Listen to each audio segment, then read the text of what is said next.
What happens when the man who promised to love you forever, the millionaire who gave you a life of unimaginable luxury, tells you to your face that the life of your unborn child isn't worth the money in a sterile hospital corridor with the clock ticking on a life-saving surgery? One woman is shattered by her husband's icy words. She's alone, pregnant, and facing an impossible choice. But in her darkest hour, a shadow from the past emerges. A mysterious man with a suitcase full of cash and a secret that could destroy everything. This isn't just a story about money. It's about the price of love, the cost of betrayal, and a rescue that came from the most unexpected place imaginable. The penthouse felt less like a home and more like a museum exhibit on wealth. Perched 50 stories above the glittering chaos of the city, every surface in Julian Croft's apartment was either polished marble, gleaming chrome, or rare imported wood. It was a space designed to be admired, not lived in. And lately, Amelia Croft felt more like one of its acquisitions than its mistress. She traced the rim of a porcelain teacup, her gaze lost somewhere in the sprawling metropolis below. 6 months pregnant, she felt a profound and growing disconnect from the woman she was a year ago. That woman, a passionate art curator with a love for dusty archives and impressionist paintings, had been swept off her feet by Julian. He was everything the art world wasn't: decisive, powerful, a titan of finance who moved markets with a single phone call. He'd pursued her with a relentless, dizzying intensity, showering her with gifts, flying her to Paris for a weekend, and making her believe his sharp, calculated world had a space for her softer, more colorful one. She had fallen in love with the idea of him, with the security he represented, and with the rare moments when his guard would drop, revealing a flicker of vulnerability she mistook for depth. Their marriage was a whirlwind of black-tie galas, charity auctions, and carefully curated social events. Amelia played her part, the beautiful, cultured wife, on the arm of the brilliant Julian Croft. But the gilded cage began to feel smaller each day. Julian's affection was conditional, his praise tied to her performance. He corrected her conversational topics, vetted her guest lists, and slowly, methodically isolated her from her old, less suitable friends. The pregnancy was her secret joy, a private rebellion. This child, their child, would be a person, not a performance. This tiny, fluttering life inside her was a promise of real, unconditional love. She imagined reading classic children's books to him in a nursery filled with whimsical art, a stark contrast to the cold, modern aesthetic of the rest of the penthouse. Julian, however, saw the pregnancy differently. For him, it was about legacy, an heir, the continuation of the Croft name. He had already hired consultants to map out the child's entire life, from the most exclusive preschools to Ivy League universities. He spoke of the baby as the asset, or the successor. The first sign of trouble came during a routine 20-week ultrasound. The sonographer's cheerful demeanor slowly faded, replaced by a focused, tight-lipped silence. She called in a specialist, a kind-faced woman named Dr. Anya Sharma, whose gentle eyes couldn't hide the gravity of the situation. "Mrs. Croft," Dr. Sharma began, her voice soft. "We've detected an anomaly. It's something called a congenital diaphragmatic hernia, or CDH. It's a rare condition where the diaphragm doesn't fully form, allowing abdominal organs to move into the chest cavity." Amelia's blood ran cold. She gripped the thin paper sheet covering her. "What does that mean?" "For the baby, it means the lungs don't have enough space to develop properly," Dr. Sharma explained patiently. "It's a very serious condition, but it's not without hope. There is a pioneering fetal surgery. It's complex and it's expensive, but it can significantly increase the baby's chances of survival. The world tilted. One moment she was dreaming of lullabies, the next she was trapped in a nightmare of medical jargon and terrifying possibilities. Julian was in a board meeting when she called, his voice clipped and impatient. "Amelia, what is it? I'm in the middle of a hostile takeover." Through her tears, she explained the diagnosis. There was a pause on the other end of the line, a silence so cold and empty, it felt like a void. "Send me the medical report," he said, finally, his tone devoid of any emotion. "I'll have my people look at it." Not our people, my people. The next few days were a blur of more tests, specialists, and consultations. The consensus was the same: the baby needed in utero surgery, and soon. The top facility recommended a place with the highest success rate for this specific delicate procedure was the renowned Bumrungrad International Hospital in Bangkok, Thailand. It was a beacon of modern medicine, a place where the world's wealthy went for cutting-edge treatments. The cost, the administration officer informed them coolly over a video call, would be staggering. The initial estimate, including the specialized surgical team, neonatal intensive care, and extended hospital stay for Amelia, was hovering around $250,000 with the potential for more. $250,000. To Amelia, it was an astronomical sum. To Julian, it was the equivalent of a rounding error on his quarterly earnings report. It was less than he'd spent on a vintage Patek Philippe watch at an auction last month. The night before they were supposed to make the final decision and wire the deposit, Amelia found Julian in his study. He wasn't looking at the medical files she'd so carefully arranged.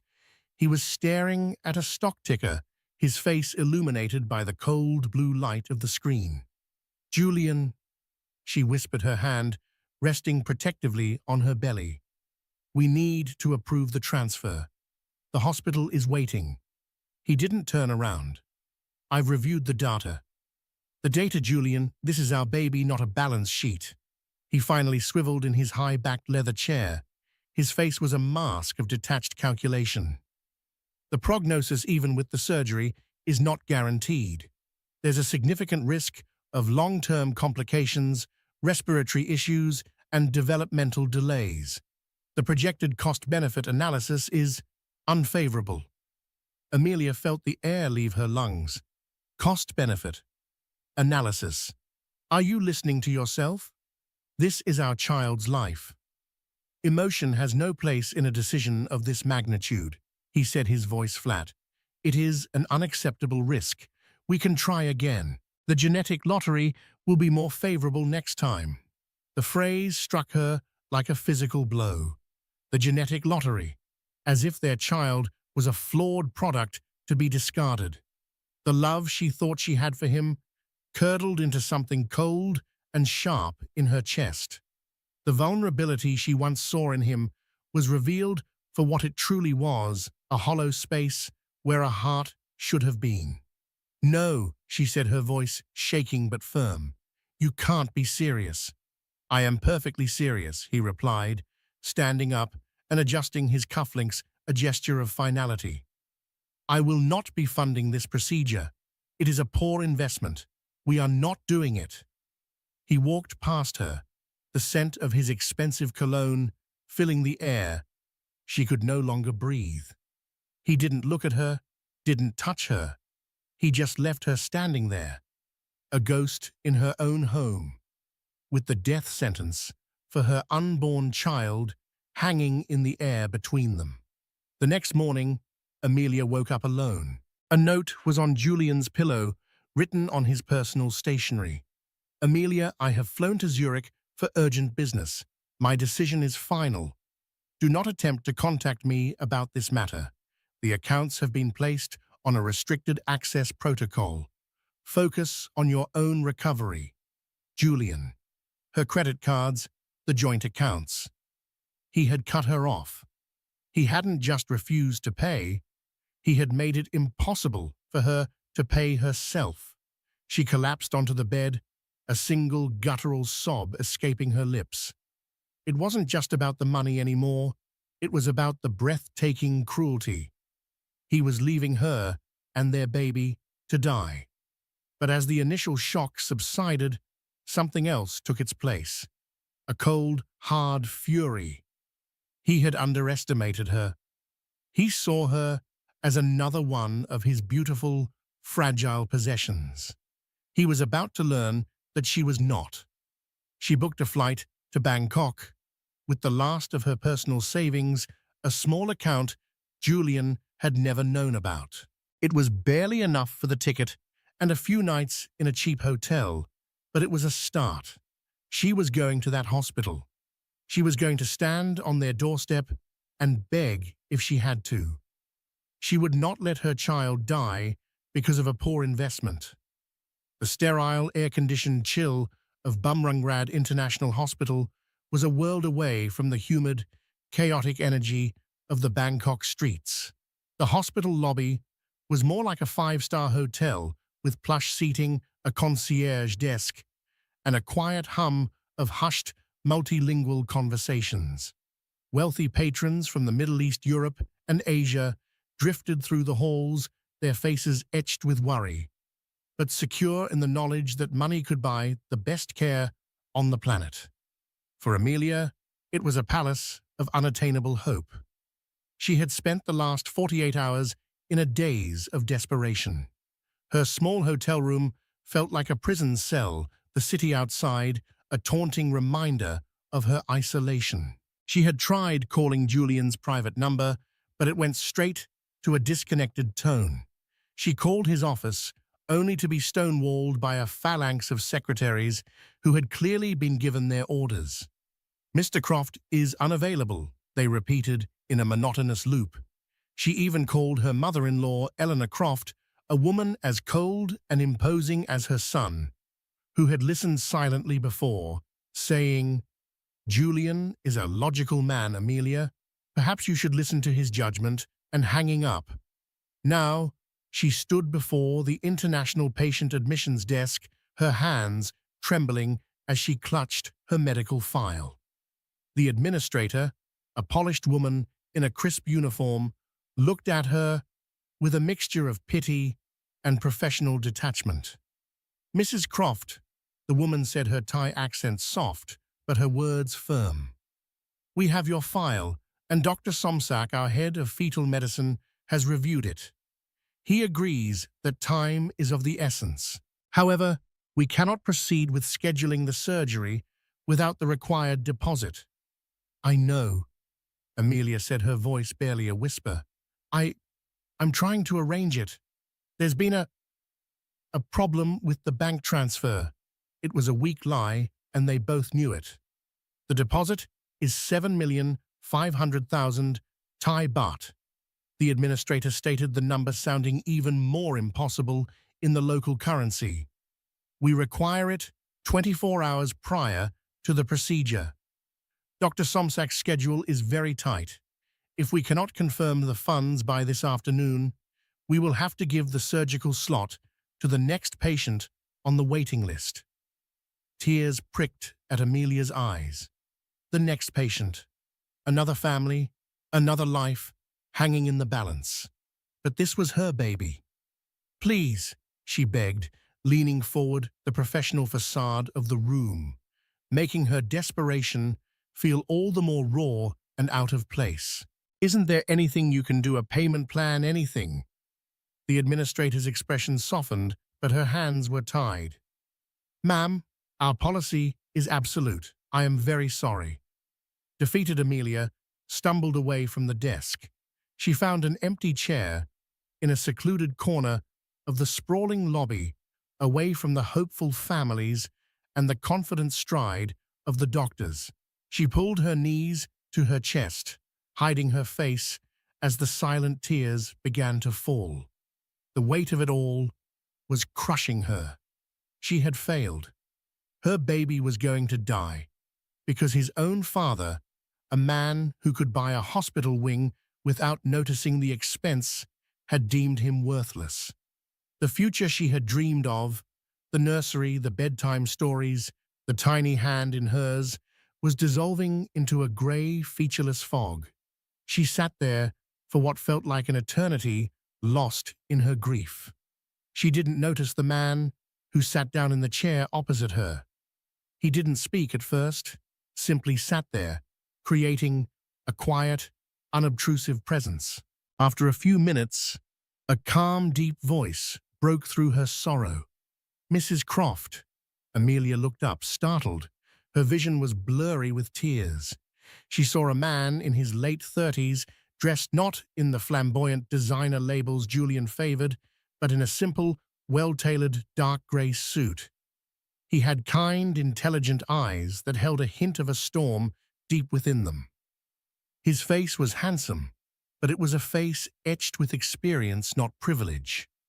There was a quiet intensity about him that was both unnerving and strangely comforting. "I'm sorry," she mumbled, wiping her eyes. "Do I know you?" "No," he said, his voice even. "But I know your husband. My name is Marcus Vance." The name meant nothing to her. Julian had never mentioned a Marcus Vance. I don't understand."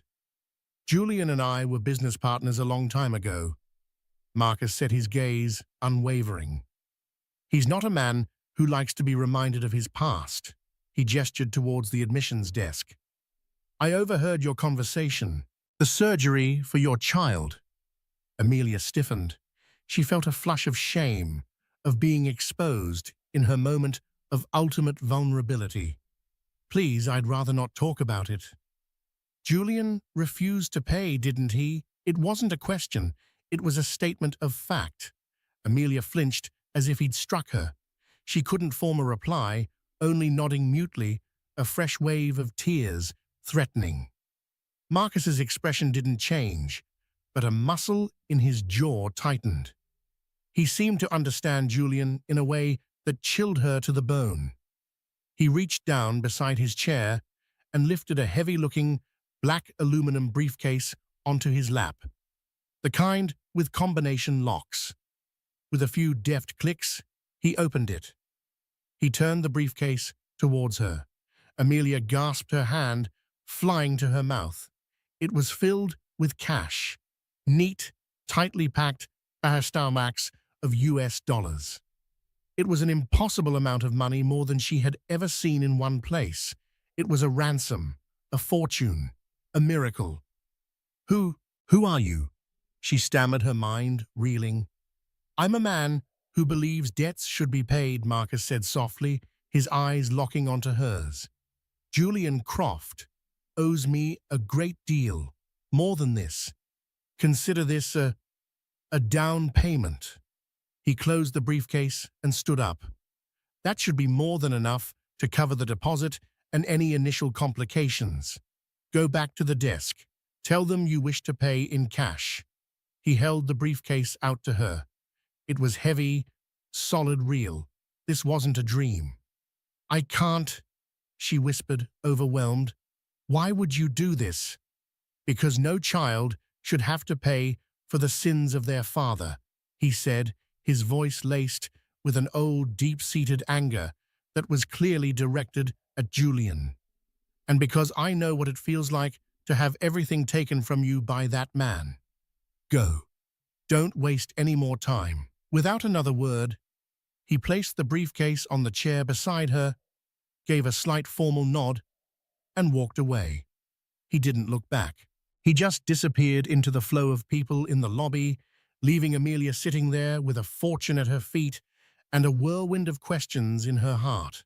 For a moment, she was paralyzed. Then the administrator's words echoed in her head, "We will have to give the surgical slot to the next patient." Adrenaline surged through her.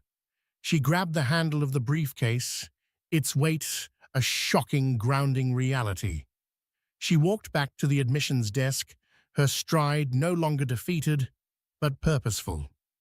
The administrator looked up, her eyes widening in surprise as Amelia heaved the heavy case onto the marble countertop. "I'd like to pay the deposit," Amelia said, her voice clear and strong. "In cash." The stunned silence that followed was the most satisfying sound she had ever heard. The surgery was a success. For 8 agonizing hours, Amelia had paced the private waiting room. The hospital had provided a space as luxurious as it was sterile. Her friend from her university days, Chloe, had flown in from Singapore. On the first available flight, a whirlwind of righteous fury and fierce loyalty. Chloe, a sharp-witted journalist who had always been wary of Julian, now held Amelia's hand, her presence a solid anchor in the storm. When Dr. Somsak finally appeared, his surgical mask hanging around his neck and his face tired but smiling, the relief was so overwhelming that Amelia's knees buckled. "The procedure went as well as we could have hoped," he announced. "We were able to reposition the organs and place the balloon in his trachea. The next few weeks are critical for lung growth, but the first and most difficult step is over. He's a little fighter. A boy." Amelia wept, not with sorrow, but with a tidal wave of gut-wrenching, soul-cleansing relief. In the days that followed, a new reality set in. Amelia was confined to the hospital for monitoring her world, shrinking to the size of her room. The rhythmic beat of fetal heart monitors her constant companion. The cash from Marcus Vance's briefcase had been counted, verified, and deposited, creating a small stir among the hospital's administrative staff. They now treated her with a deferential curiosity, the woman whose anonymous benefactor had paid for a miracle in cash. Julian, meanwhile, had finally shown his hand. A courier delivered a thick envelope to her hospital room. Inside were divorce papers already signed by him. His petition cited irreconcilable differences, and in a move of pure, calculated malice, included a motion to contest paternity, demanding a DNA test after the child's birth. He was trying to build a narrative that the child wasn't his, a preemptive strike to justify his abandonment. His cruelty knew no bounds. He had frozen every joint asset, leaving the remaining balance in the hospital fund as the only money she had in the world. Chloe, reading the legal documents with a thunderous expression, was livid. The nerve of that monster contesting paternity after he demanded a perfect heir for the Croft legacy. "He's not just divorcing you, Amelia, he's trying to erase you." But the legal papers, which would have shattered her a week ago, now felt distant. The real mystery wasn't Julian's cruelty, that was now a known quantity, but the identity of her savior. Who was Marcus Vance? 2 days later, he provided the answer himself. He appeared at her hospital room door, holding a small bouquet of white orchids. He looked just as he had in the lobby, calm, composed, but with that same deep, turbulent energy beneath the surface. Chloe immediately stood up, her posture protective. "Can we help you?" "My name is Marcus Vance," he said, his eyes on Amelia. "I came to see how you and your son are doing." Amelia's heart hammered in her chest. "Mr. Vance, I don't know how to thank you. You saved my baby's life." "I'm glad to hear the surgery was a success," he said, placing the orchids on her bedside table. "And please call me Marcus." Chloe, ever the journalist, cut straight to the chase. "Who are you? And why give a stranger $250,000? Marcus pulled a chair over his movements, deliberate. He looked at Amelia, his gaze searching as if gauging her strength. "I told you Julian and I were partners," he began, his voice low. "It was 10 years ago. I was young, ambitious, and frankly, a little naive. I had developed a proprietary algorithm for high-frequency trading. It was revolutionary at the time.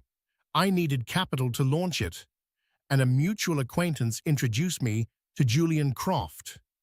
He paused, a shadow of a bitter memory crossing his face. Julian was brilliant. He saw the potential immediately. We formed a company. I was the brains, the innovator. He was the finance guy, the rainmaker. For a year, it was perfect. We were making incredible returns. I thought we were building an empire together. I trusted him. He wasn't just my business partner. I considered him my friend. Amelia listened, captivated, a portrait of her husband emerging that was both completely alien and horribly familiar. The algorithm was the company's sole asset, Marcus continued. It was locked down on a secure server accessible only by the two of us. One weekend, while I was out of the country visiting my sick mother, the server was breached. The algorithm was stolen. By Monday morning, our company was worthless. Our clients panicked. Our backers pulled out. We were ruined. And you think Julian did it? Chloe asked, leaning forward. I don't think. I know, Marcus said, his voice turning to steel. The breach was internal. It was made to look like a corporate espionage job, a hack from a rival firm. But the digital forensics, which I paid for out of my own pocket after I had lost everything, showed the download originated from an IP address traced back to a private holding company. A holding company that Julian, through a series of shell corporations, secretly controlled. Amelia felt a wave of nausea. He stole my work, my creation, and sold it to a major investment bank in Switzerland for a fortune. That sale was the foundation of his wealth, the money he used to build Croft Enterprises, the money that bought your penthouse, your clothes, the life he gave you. It was all built on my ruin. He didn't just steal my company, he stole my future. I was forced into bankruptcy. I lost my home. The scandal made me untouchable in the financial world. He erased me. The word erased hung in the air, the same word Chloe had used to describe what Julian was trying to do to Amelia. How did you come back from that? Amelia asked, her voice barely a whisper. A flicker of a pained smile touched Marcus's lips. Slowly, painfully, I left the country, took on a new name for a while. I worked odd jobs in technology consulting in places where the Croft name meant nothing. I saved every penny. I never stopped innovating. I built new things, smaller things under the radar. I slowly, painstakingly rebuilt my life, and I never ever took my eye off Julian Croft. You were watching him, Amelia realized aloud. For 10 years, Marcus confirmed. I watched him build his empire on my stolen dreams. I read about his triumphs in the financial papers. I saw his picture at galas with you on his arm. I knew everything about him. I was waiting for the right moment. Not for revenge, for justice. And this was it. Chloe asked, her skepticism softening into awe. Saving his wife and child. When I learned he was refusing to pay for his own child's surgery, it was a level of monstrousness that even I didn't think he was capable of. Marcus said, his eyes finding Amelia's. To him, a child with a potential flaw is a poor investment. A business partner who trusts him is a liability to be eliminated. It's the same mindset. He destroys anything that doesn't serve his purpose. I couldn't let him do it again. I couldn't let him destroy your son. He looked down at his hands. The money I gave you, it's a fraction of what he took from me. But using it to save a life he was willing to throw away, that felt like the only meaningful way to get a piece of my own back. Silence filled the room, thick with the weight of his decade-long struggle. Amelia finally understood. This wasn't charity.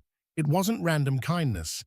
It was a calculated act of poetic justice, a ghost from Julian's past rising up to balance the scales. Suddenly, a key piece of the puzzle clicked into place for her. Julian, he found out about the CDH before the specialist told me, didn't he? She asked, a horrifying suspicion dawning. Marcus nodded slowly. Julian leaves nothing to chance. For a man obsessed with a perfect heir, I'd bet my life he paid for advanced, off-the-books genetic screening the moment you were pregnant. The kind that flags any potential abnormalities long before a standard ultrasound would. He knew about the baby's condition for weeks. He was just waiting for the official diagnosis to play his hand. The final piece of his monstrous plan was laid bare. He hadn't reacted in shock. He had been prepared. His refusal wasn't a spontaneous act of cruelty, but a premeditated strategy. He wanted to discard her and the flawed baby so he could start over a clean slate with his stolen fortune intact. Amelia looked at the divorce papers on the table, at the cruel, baseless accusation of infidelity. It was all a lie, a smokescreen to hide a truth so vile, so inhuman, that no one would ever think to look for it. The grief and fear she had felt were burned away, replaced by a cold, diamond-hard resolve. He wasn't just going to divorce her. He wasn't going to erase her. He's not going to get away with this, she said. Her voice quiet, but vibrating with a newfound strength. He picked a fight with the wrong mother. Marcus Vance looked at her, and for the first time, he gave a genuine, full smile. No, he said. He certainly did not. The journey back to the penthouse was a strange pilgrimage into a past that felt a lifetime away. As the taxi cut through the city's bustling streets, Amelia stared out at the blur of life, yet her focus was entirely inward. She was a different woman from the one who had fled this city in a desperate, tear-soaked haze. The grief that had hollowed her out had been replaced by something far more formidable, a cold, crystalline sense of purpose. This wasn't about revenge, a concept that felt too chaotic and emotional. This was about justice. It was for Leo, a son who would never know his father's cruelty, and it was for Marcus, a man whose life had been stolen in the dark. Her final preparations with Chloe and Marcus had been like a council of war. Chloe, the fierce journalist, had coached her on poise and delivery. Don't shout, Amelia, she had insisted. Let your words be the weapons. A quiet truth is louder than a frantic lie. Look them in the eye. Do not let them see you falter. Marcus had provided the ammunition, the specific, irrefutable facts that would act as bullets. He had laid out the timeline of his betrayal, providing the name of the obscure Swiss holding company and the precise dates of the illicit data transfer. He had even, through his own deep-dive research, found traces of Julian's inquiry into a high-risk, off-the-books prenatal screening clinic. Each detail was a stone she would use to bring the giant down. When she stepped into the colossal, marble-floored lobby of her former home, the air of opulence felt different. It no longer seemed aspirational. It seemed suffocating, a mausoleum built to honor greed. The doorman, a man she had once exchanged pleasantries with, daily, now averted his gaze. His discomfort, a palpable thing. He knew. In this world, scandal traveled faster than light. She gave him a slight confident nod and stepped into the private elevator. The silent, swift ascent felt like a countdown. She was rising to meet her demons. But this time, she was not the one who should be afraid. The apartment was just as she remembered, vast, silent, and impeccably clean. The afternoon sun, glinting off surfaces that were never touched by human hands. It was a showroom, for a life that had never truly been lived. She walked to the center of the immense living room, positioning herself with the sprawling city skyline as her backdrop, and she waited. Julian and his mother arrived with the punctuality of royalty.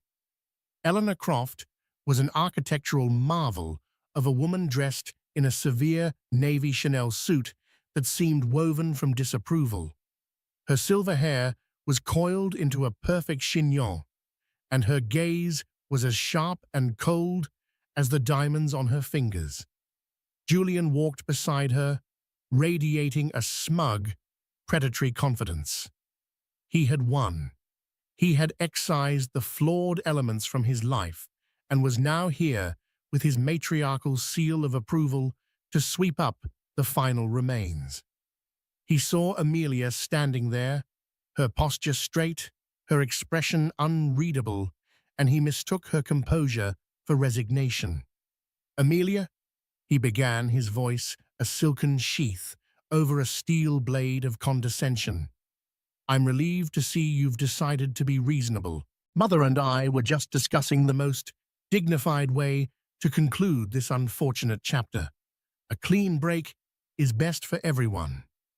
"Unfortunate is one word for it," Eleanor added, her eyes sweeping over Amelia in a clinical assessment that found her utterly wanting. "Though frankly, Julian, this is what happens when one marries for novelty rather than for substance. However, we are prepared to be generous considering your circumstances." The sheer breathtaking arrogance of them was almost impressive.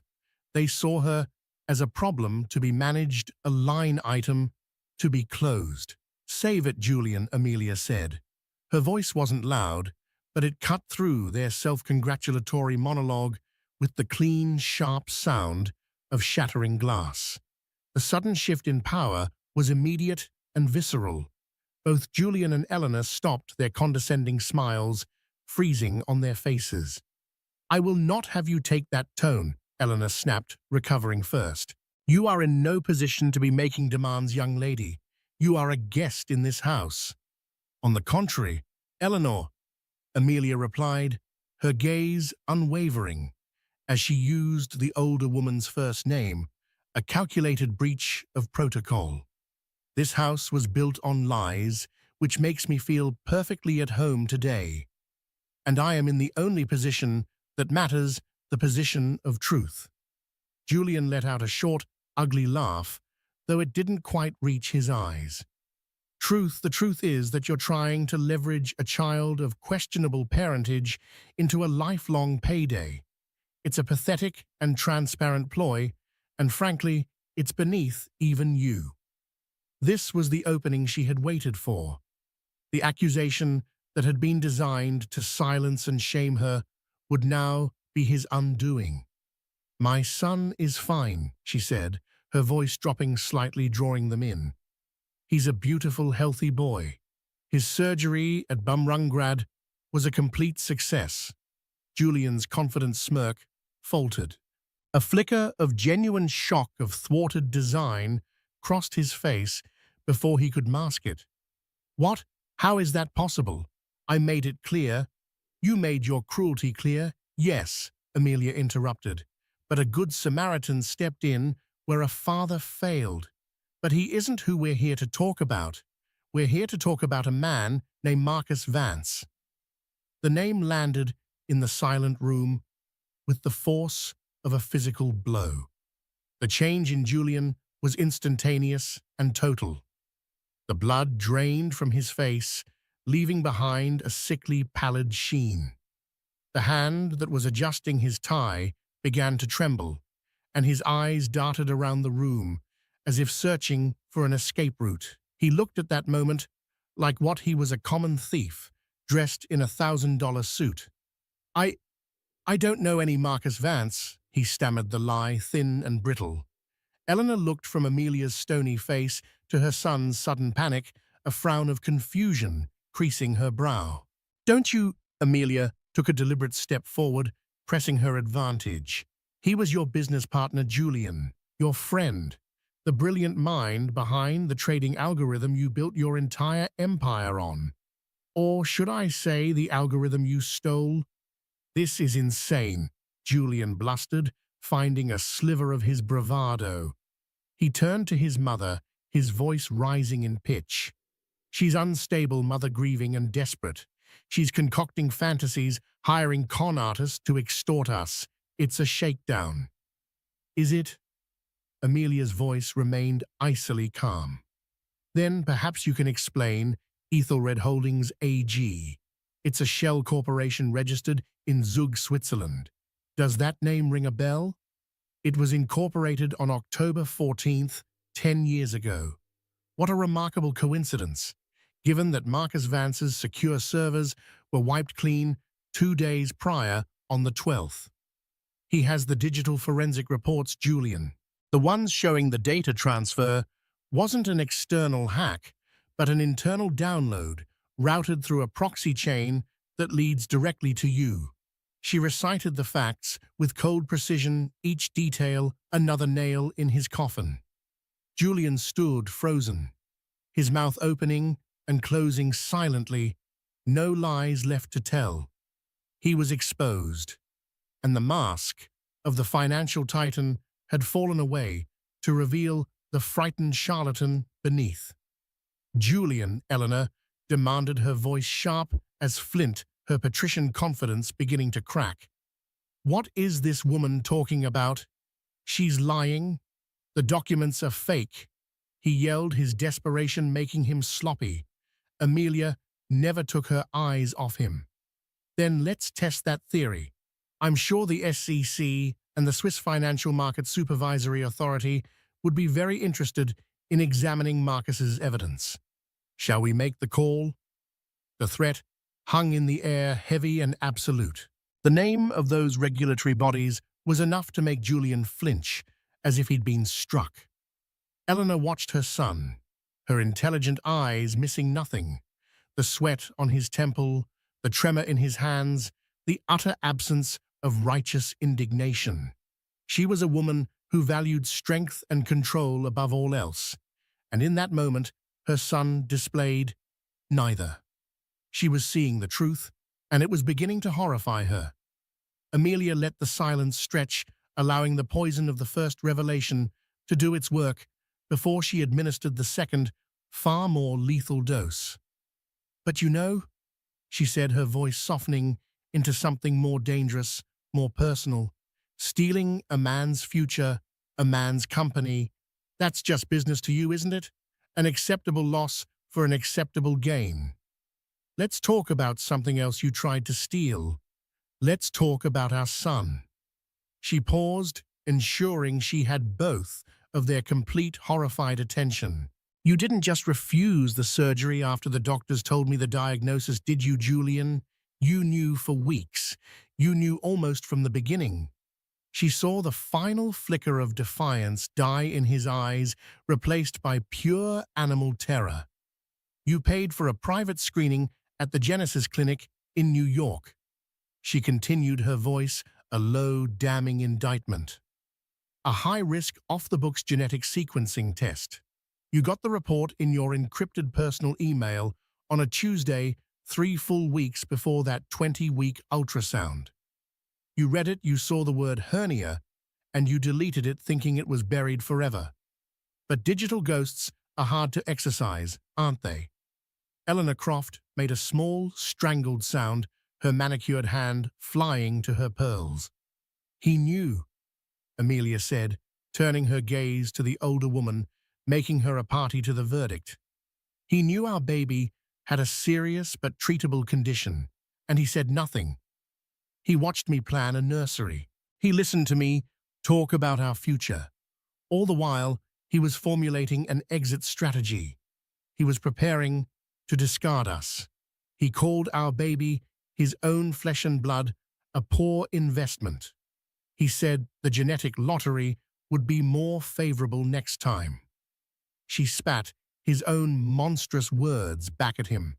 The opulence of the room seemed to curdle the beautiful objects, turning grotesque in the face of such ugly truth. Julian finally broke. It wasn't a noble collapse, but a pathetic crumbling. A wretched sob tore from his throat as his legs gave out, and he sank onto a pristine white sofa, burying his face in his hands. Eleanor stared at her son, her face a mask of revulsion. The carefully constructed image of her powerful, perfect heir had been utterly demolished, replaced by the portrait of a monster. She walked slowly towards the sofa, not with comfort, but with the cold stride of a judge approaching the condemned. "Julian," she whispered, her voice trembling with a rage and shame so profound it seemed to shake her entire body. "Look at me."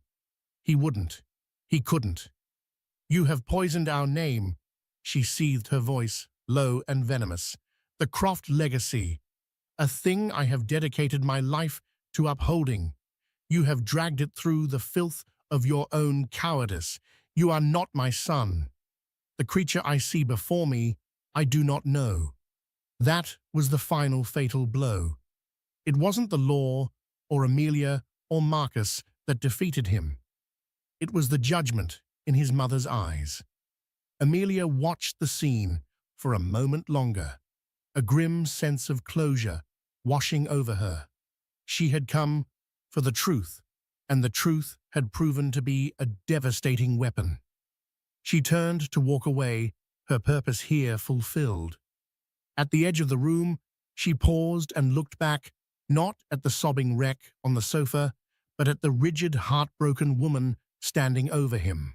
"I will be sending my lawyer's contact information this evening," Amelia stated, her voice now crisp and professional. She was speaking their language now, the language of terms and consequences. "I expect a divorce settlement that reflects the true origins of your family's fortune.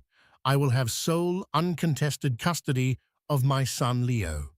If you or Julian challenge me on a single point, Marcus Vance's entire meticulously documented story, complete with bank records and forensic data, goes to every major financial news outlet on the planet. Your son's business will not survive it. Your family's name will become a synonym for theft and cruelty." She didn't wait for a reply. She turned her back on the wreckage and walked out of the penthouse. The heavy door clicked shut behind her, sealing them in their gilded tomb. The elevator's soft ding upon its arrival sounded like a bell of liberation. As the doors slid open on the ground floor, she stepped out of the chilled artificial air of the building and into the warm, real air of the city. The sun was bright, and for the first time in a very long time, so was her future. 6 months later, the world was a different color. The passage of time had washed away the muted, sterile grays of the penthouse and the hospital, replacing them with the warm, vibrant hues of a life being truly lived. Amelia's new home was not a declaration of wealth, but a sanctuary of peace. Tucked away on a quiet, tree-lined street, the 3-room walk-up apartment was bathed in the golden light of the afternoon sun, which streamed through large, old-fashioned windows, illuminating dust motes dancing in the air like tiny, happy sprites. Where the penthouse had been characterized by a cavernous, intimidating silence, this apartment hummed with the gentle symphony of life. The air smelled of baby powder, the lingering scent of oil paints from the canvases Amelia had begun working on again, and the faint, sweet aroma of the lemon cake cooling on the kitchen counter. Instead of the distant, impersonal hum of city traffic 50 stories below the open windows, brought the sounds of children playing in the park across the street and the cheerful chirping of sparrows. At the center of it all, in a soft playpen, bathed in a rectangle of sunlight, was Leo. He was magnificent. At 6 months old, he was a chubby, gurgling bundle of joy, his cheeks round and rosy. The faint, silvery scars on his tiny torso were the only remaining evidence of his tumultuous entry into the world. His lungs, once the source of so much terror, were now strong, powering a robust cry when he was hungry, and more often a laugh that was the most precious sound Amelia had ever heard. He was the living, breathing embodiment of her victory, a testament to a mother's refusal to surrender. Amelia sat on a comfortable, slightly worn armchair, watching him. In these quiet moments, she would sometimes let her mind drift back to the woman she had been. The woman who had believed Julian's focused intensity was a sign of passion, not pathology. The woman who had mistaken luxury for love. She didn't feel bitterness towards that version of herself anymore, only a gentle maternal pity. That Amelia had been an acquisition, a beautiful bird in a gilded cage valued for her plumage and her ability to sing on command. She had almost forgotten the strength of her own wings. Looking at Leo, who had just managed to grab his foot and was examining it with profound fascination, she felt a love so vast and unconditional it was a physical presence in the room. It was nothing like the fragile, transactional affection Julian had offered. This love was a fortress. It was an anchor. It was real. The divorce had been finalized with a cold, silent efficiency that spoke volumes of Julian's fear. Faced with the irrefutable evidence Marcus held and the crushing weight of his mother's condemnation, Julian had capitulated on every single demand. The settlement was substantial, a figure that would ensure she and Leo would never have to worry about money again. But to Amelia, it wasn't a lottery win. It was restitution. It was the price of a stolen algorithm. The penalty for a decade of lies and the blood money Julian had been willing to save by sacrificing his son. She had taken a portion of it, and with Marcus's quiet guidance, established a foundation. She called it Leo's Light. Its mission was simple: to provide immediate financial grants to families who, like her, were facing the terrifying diagnosis of CDH and the crippling costs of fetal surgery. The first thank you letter she had received, a tear-stained note from a young couple in Ohio, was taped to her refrigerator. It meant more to her than all the diamonds Julian had ever bought her. As for Julian himself, he had simply faded. Chloe, ever the journalist, would occasionally forward her a clipped headline. Croft Enterprises stock plummets amidst leadership re-evaluation. Billionaire Julian Croft sells Hampton's estate. He had become a ghost in his own life, an outcast rattling around an empty penthouse, a king whose subjects had all abandoned him. Amelia felt nothing when she read them. He was a chapter she had finished reading. The sound of a key in the lock brought her back to the present. The door opened, and Marcus Vance walked in, carrying a bag of groceries in one arm and smiling when he saw her. His presence in her life was as steady and comforting as the afternoon sun. There was no grand sweeping romance, no Hollywood drama. Their bond was quieter, deeper, forged not in courtship, but in crisis.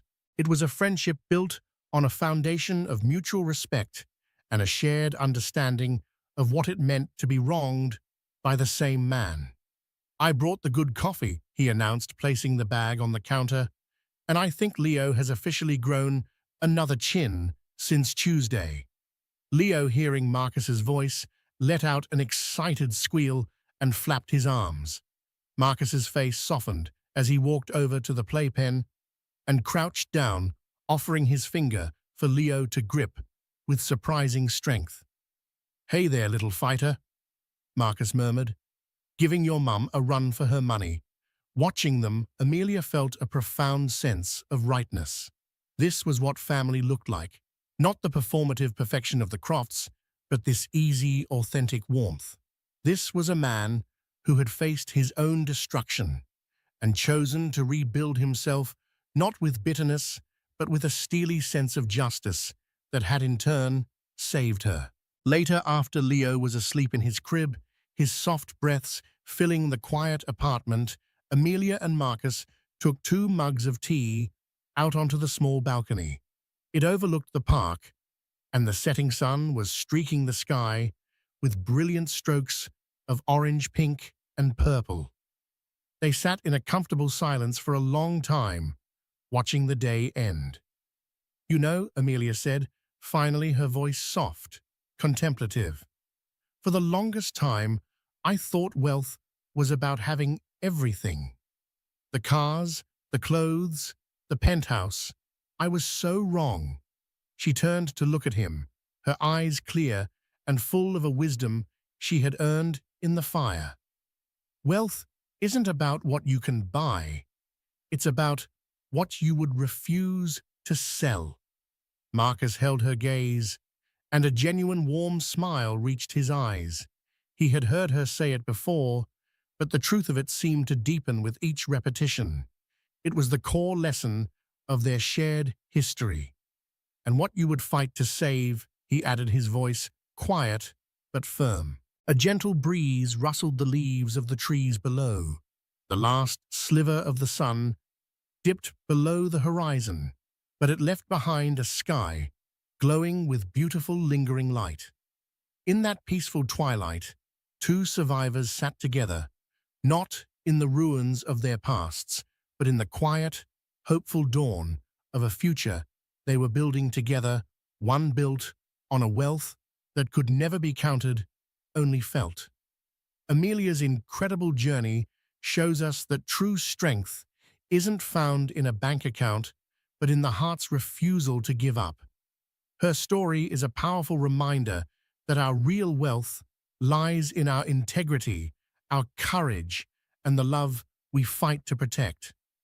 Julian had millions of dollars, but he was poor in all the ways that truly matter. Marcus, who had lost a fortune, proved to be the richest man of all by choosing justice and compassion. What did you think of Julian's shocking decision? Could you ever forgive such a betrayal? And what about Marcus's incredible act of paying a debt by saving a life? Let us know your thoughts in the comments below.